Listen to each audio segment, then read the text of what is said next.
Tuan, nalun cok ilmu daripada boleh 20 kurun. Yang pertama, Abu Haji Hasan Kurung Kali dan Toijedah daripada beliau. Dan pesan-pesan daripada beliau. Kurun beliau, seluruh ulama-ulama yang di pantai timur atau di pantai barat selatan itu adalah pengkaderan daripada Abu Hasan Kurung Kali.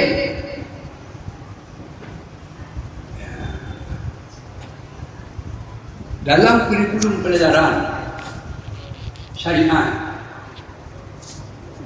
yang diajarkan oleh ulama-ulama di dua pantai barat selatan dan pantai timur, artinya seluruh Aceh, tidak pernah dijadikan akan suatu mata pelajaran kitab Insan Kamil. Apakah mereka tidak tahu Insan Kamil? Cek susunan tertib undang-undang baik dirubah. Dirubah itu dapat salah mana. Kemudian kurun Syekh Haji Mudawadi 6 cocok ijazah 6 cocok ilmiah pada beliau. Seluruh kurun yang dikaderkan oleh beliau menjadi ulama di pada pantai barat selatan dan pantai timur.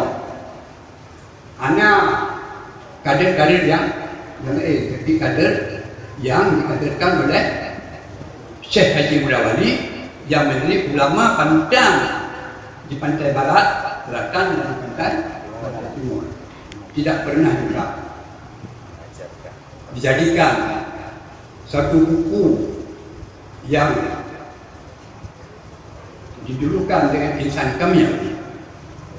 Anak pernah berpegat ke yang kurikulum pelajaran daftar pelajaran.